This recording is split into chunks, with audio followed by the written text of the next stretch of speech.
Hey, I just wanted to give a shout out to all my new subscribers. Thank you for your support. I appreciate it. And I hope you enjoy all the videos in the future, and I hope you enjoy this one. Here's the update. If something isn't working properly and not serving the purpose it was meant to serve, what do? You either throw it in the trash, upgrade, or update, right? What we need to do is update our spiritual operating system. We all know what happens when you don't update the software on your computer. You end up with a system that fails to function properly. Just like the old computers of the 80s and 90s, the current systems of religion had its use in a more primitive time. However, just like the industry was smart enough and resourceful enough to advance those old computer systems into the smartphones, tablets, and Wi-Fi we have today, we need to give religion a software update. I'm certainly not suggesting that we eliminate all systems of helping people channel God, like religion was meant to do. Key word, meant. We just need to come up with a better system that doesn't oppress, judge, and manipulate with guilt. We need a system that encourages individual thinking and curiosity. A system that brings the world together, not divides like religions today. A place where people can come together and ask questions, not just listen to writings in a book written by men that could not possibly relate to the modern human being. We need a system that doesn't judge the gay, lesbian, and trans community. We need a system that doesn't condemn people who are different and choose to live an alternative lifestyle that we may not find appealing because it's none of our business. We need a system that doesn't push smart people into atheism. Believe me, I completely understand why a lot of intelligent human beings turn to atheism. When you look at the ridiculous lack of logic and intelligence in religious practice and literature, it's no wonder.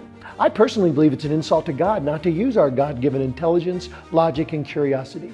We need a system where we can start fresh, free of the history of violence and oppression, free of a history of child rape and abuse, free of a history of greedy pastors and private jets and mansions like Kenneth Copeland. Lastly, we need a system free of selfish, greedy political influence. You might be thinking right now, yeah, but how are we going to do this?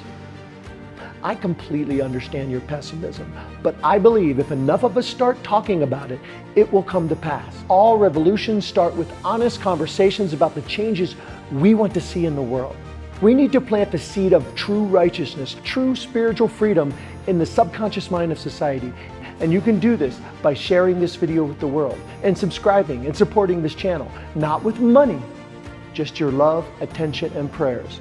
I would like to do my part in doing my best to be the catalyst of this long overdue change. Something we can start with is what I like to call the frequencies of enlightenment. I guess it could be likened to the 10 Commandments, minus the primitive, commanding, judgmental nature. They're more like suggestions, spiritual advice on how to get and remain close to God, the universe, the one who connects us all.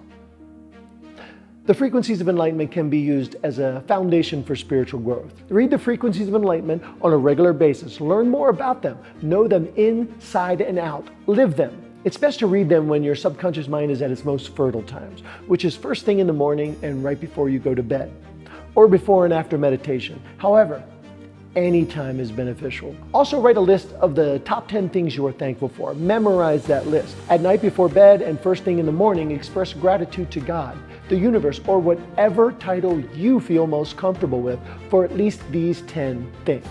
And more if you like, but at least a 10. Do this before reading the frequencies and you will see amazing changes start to happen in your life.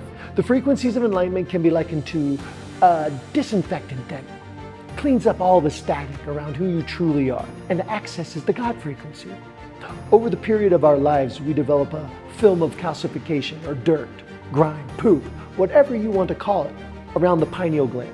The spiritual representation of the pineal gland is the third eye, or the eye of consciousness. This obstruction is caused by a number of things like dishonesty, stress, pollutants, and even poor diets. Doing this work with the frequencies of enlightenment peels away the layers of grime, eliminating the static or poop that's impeding your vibrational frequency. Read the frequencies of enlightenment and reflect on each frequency's true meaning.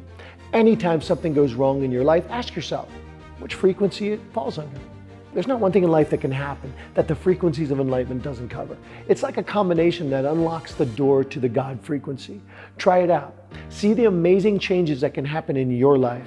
The frequencies of enlightenment can be likened to the growth of a tree.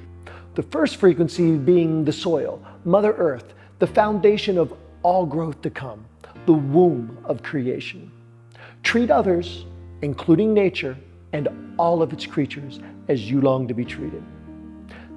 The second frequency represents the seed, the fetus of divinity. Know with all of your heart that your reality is a reflection of what occupies your heart. The third frequency represents the roots of the tree, the support and confidence for your journey to enlightenment. Let judgment of others cease to exist.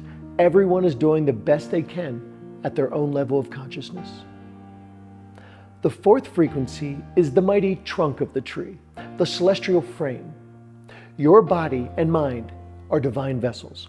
Look upon them with unconditional love and perpetual respect. The fifth frequency symbolizes the branches, reaching to enlightenment. Put aside at least 10 minutes a day to sit in silence, reflecting upon God, expressing gratitude. The sixth frequency embodies the twigs that hold the leaves, supporting the final stage of growth before making the circle again.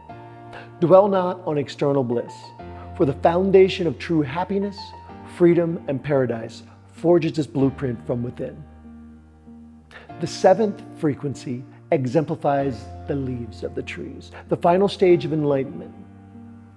This lifetime is less than a fraction of a second in eternity.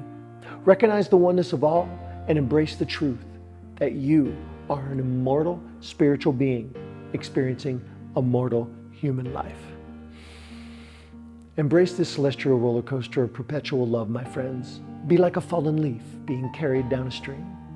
Allow the stream to carry you, and its strength becomes yours. You are one with nature without clinging. You live in the now, the flow. May the light of divinity always be upon your face and the shadows far behind you. God bless you all. Hey, thanks a lot for watching. I hope you enjoyed this video. Please like, share, and subscribe, and I'll see you on the next one. Thanks a lot.